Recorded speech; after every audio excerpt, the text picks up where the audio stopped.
박지원 의원이 내년 4월에 박 전 대통령이 구속 만기가 되니까 이거 한없이 구속시켜 놓을 수 없잖아요, 우리 법에.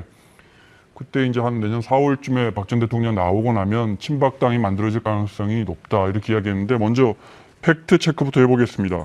구속 만기로 풀려날 수가 있습니까? 없습니다.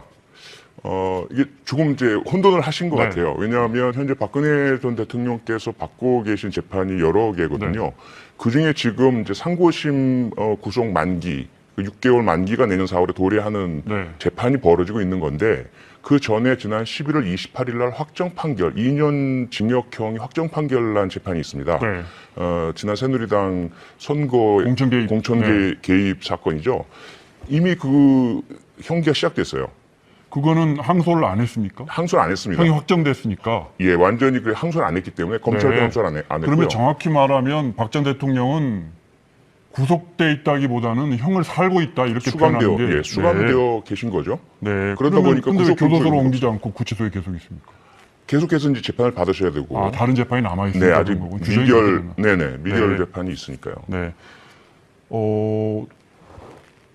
일부에서 자유한국당 일부에서 불구속 상태로 전직 대통령들이 재판을 받게 하는 게 어떻겠느냐 이런 의견이 나왔습니다. 아시다시피 그 부분에 대해서 어떻게 보십니까?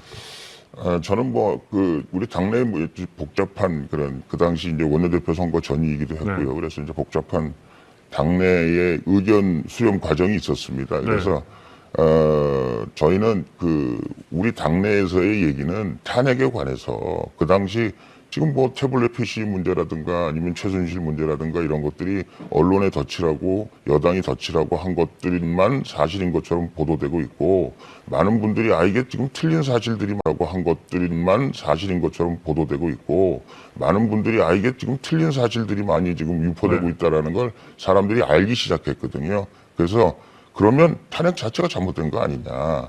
이렇게 탄핵에 대한 기본적인 우리 당의 반성 없이 대통령을 무슨 지금 뭘 어떻게 하자, 대통령을 석방 상태에서 뭘 하자 하는 것은 선우가 바뀐 것이다. 그것에 관한 우리의 확실한 태도가 더 중요하다. 저는 그렇게 생각했고, 네. 그렇게 하지 않고 대통령 석방을 한다든지 무슨 뭘 하는 것은 여당이 동의할 일도 별로 없고요. 또 실질적으로 대통령에겐 2번씩이나 누가 되는 그런 결과를 초래할 수 있지 않을까. 네. 그런 우려를 했었습니다. 잠깐 말씀하신 부분 중에 탄핵 과정에서 또 태블릿 PC 과정에서 지금 여당과 언론이 분칠한 부분, 일부 네. 분칠한 부분에 대해서 예. 예컨대 어떤 부분이 잘못됐다고 보십니까? 글쎄 지금 변희재라는 사람 구속까지 돼 있는 상황에서 네. 구체적으로 뭐가 어떻다라는 얘기를 드릴 수는 없습니다만은. 근데 구체적으로 정확한 사실도 없는데 그러니까 홍 의원님처럼 이렇게 중책을 맡고 계신 사선 의원이 그런 말씀하시면 그거는 그렇게 말씀하시면 안 되죠. 네. 왜냐하면 많은 분들이 그렇게 얘기하고 있고요. 그게 네. 지금 사실로 밝혀지고 있기 때문에 그런 것들에 대해서 예를 들어 어떤 게 사실로 밝혀지죠? 지금 예를 들어 제가 지금 태블릿 PC에 대해서 그것이 언제 열어봤느냐. 네. 과연 드레스덴 연설을 최순실이라는 사람이 관여했느냐 이런 문제들이 사실은 연설이 발표되기 전에는 열어보지도 않았다. 이런 얘기들이 있지 않습니까? 그런 의혹들이 있죠. 그런 네. 의혹들이 있지 않습니까? 그래서 그리고 태블릿 PC가 실질적으로 최순실 그 사람 거였느냐, 네. 아니면 여러 사람 거였냐, 여러 가지 얘기들이 있기 때문에 아직 확정되진 않았지만 우리가 우리 측에서 생각하기에는 이것이 지나치게 여당이나 아니면 촛불을 좋아했던 사람이나 아니면 정치 검찰이나 이런 사람들에서 덧칠되어 있다. 이렇게 생각하고 있는 건 사실이거든요. 네. 많은 분들이 많은 분들이 자유한국당에 이제 110명이 넘는 현역 의원분들이 계시는데 그 안에 아까 말씀하신 것처럼 여러 의견들이 당연히 존재해야죠. 네. 그렇죠. 다양성이 굉장히 중요하죠. 민주주의에서. 그런데 탄핵에 대해서 어떤 분들은 찬성했던 분들, 심지어 소추위원장까지 들어있습니다. 네. 옥당파 중에. 네, 그렇습니다. 탄핵을 지금 이렇게 홍 의원님처럼 강력하게 반대했던 분들, 몸으로 맞서서 반대했던 분들이 있단 말이죠. 네. 이게 과연 화학적 결합이 가능한 것이냐, 여기에 대해서 의문을 갖습니다. 저희가 그래서 이른바 네. 우리가 통합하는 데 있어서 문제가 있는 거죠. 왜냐하면 한쪽 끝은 지금 바른당이라고 밖으로 나가 있고요. 네. 한쪽 끝은 애국당이라고 저쪽에 나가 있지 않습니까? 네. 그래서 이분들을 통합한다는 일이 저희로서는 정말로 어려운 일이고 힘든 작업이죠. 그러나 어쨌든가 이건 할 수밖에 없는 일, 해야만 되는 일이라고 저는 생각하고요. 네. 그렇지 않으면 저희가 앞으로 뭐 총선이라든가 대통령 선거라든가 이런 데서 저희가 선거에서 이길 수 있는 가능성이 이해찬 대표가 말씀하시는 것처럼 20년을 넘겨줘야 되는 그런 불행한 결과를 초래할 수도 있다. 이런 걱정을 하는 겁니다.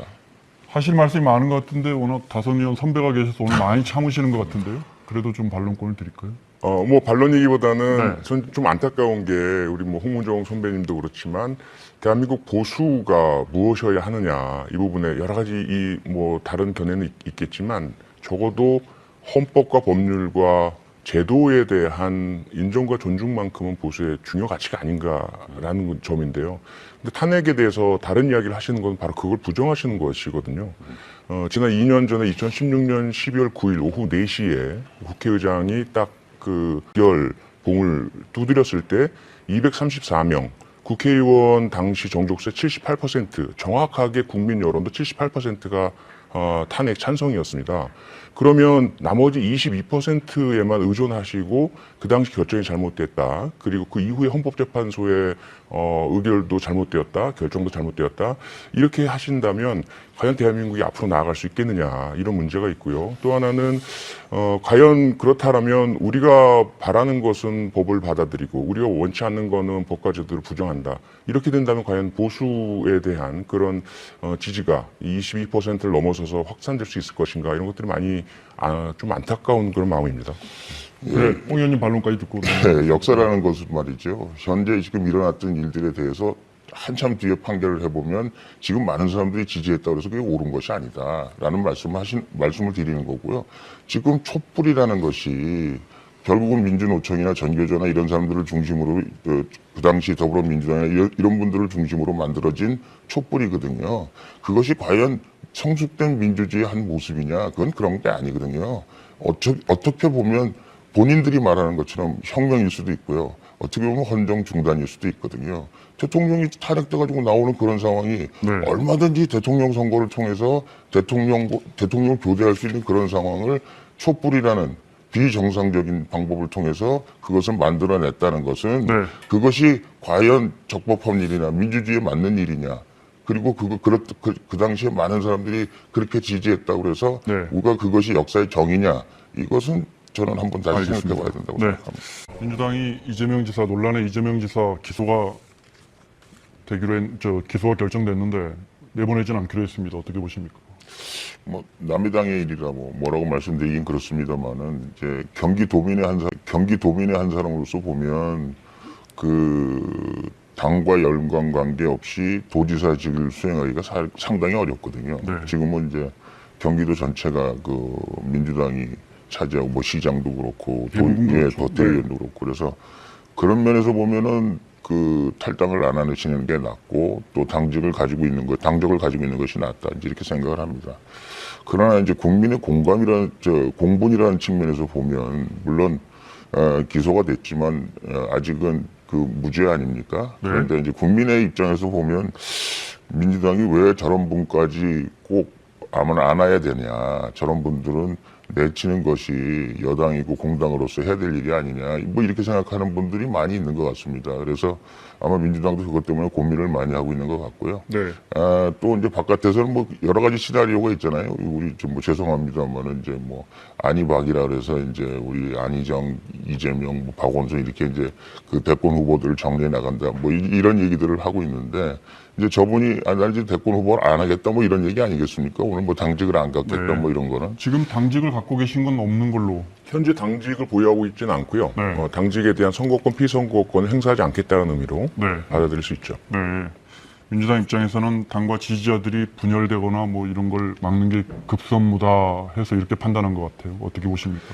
네, 우선 이재명 지사와 관련된 여러 혐의들 중에서 일단 검찰이 불기소, 무혐의 처분을 한 내용들이 상당히 중요한 부분들이었고요. 뭐 주폭 관련이라든지 네. 또는 뭐 일베 관련, 그리고 특히 그 해경궁 김씨라고 속칭 네. 알려졌던 그 트위터 피름 막말 계정이 과연 이 지사 부인 것이었느냐.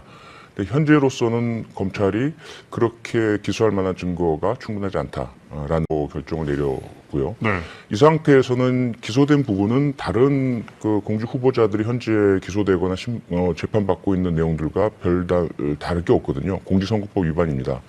다만 이제 당내에서 지난 이제 19대 대통령 선거 때부터 네. 그 이재명 후보와 또 현 대통령 문재인 후보 지지자 사이에서 벌어졌던 갈등, 다툼 이게 지금까지 이어져 오고 있고 상당히 심한 갈등 상태라서 네. 저희들은 이것을 일단 그런 법적 판단이 내려지기 전에 정치적으로 이재명 지사에 대한 심판을 내릴 단계는 아니다라는 당 지도부의 결정이고요. 이것을 우리 당원들께서 좀 받아들여 주시고 함께 네. 해주셨으면 좋겠다는 그런 메시지인 거죠. 표 의원님 잠깐 언급했지만 이재명 지사에게 뭐 좀 해라, 뭐 출당시켜라, 뭐 이런 요구를 하는 지지자들 중에 상당 부분이 이른바 친문 진영이에요. 네. 이런 현상은 어떻게 보십니까? 그 이제 뭐 어느 당이나 당내 내부 구조가 좀 복잡하죠. 네. 그리고 그 이재명 지사를 그 좋아하는 분들, 적극적으로 지지하는 분들과 지금 대통령을 지지하는 분들이 옛날에 굉장히 많은 그 갈등이 있지 네. 있었습니다. 대선 때요? 예, 네. 그리고 지금 대통령의 지지율이 많이 떨어지고 있는 상황에서 만약에 그분들이 또 갈등이 더 심화되고 격화되면 민주당으로서는 상당히 잃을 것이 많다 이렇게 생각하고 있겠죠. 그래서 아마 그런 결정을 고육지책으로 내렸다고 생각을 하는데 네. 아마 국민들은 바깥에서 굉장히 부글부글 거리고 있을 수 있다. 뭐 솔직히 말씀드려서 국민들은 내용은 잘 모르잖아요. 그러나 지금 언론에서 보도되고 있는 거나 그동안 뭐 얘기되고 있었던 아까 뭐 조폭 문제 이런 건 다 해결됐다고 얘기를 하지만 그런 것들이 다 이렇게 오버랩돼서 이재명 지사에게 덫이 씌워져 있기 때문에 그런 면에서는 제가 보기에는 오히려 이재명 지사 입장에서 보면 네. 오히려 본인이 나가 있다가 나중에 혐의가 없어지면 그때 들어오는 한이 있더라도 오히려 나가 있는 것이 더 본인을 위해서는 나을 수도 있겠다 이렇게 생각하는데 네. 그 아까도 말씀드렸습니다만 남의 당에 이래 너무 이렇게 네. 감나라 대추나라 하는 거는 알겠습니다. 예. 오늘 SNS에 이재명 지사가 모든 당직을 내려놓고 배구종군 하겠습니다 했는데 그 밑에 댓글을 제가 잠깐 봤더니 아니, 도지사 그대로 하면서 배구종군이라는 게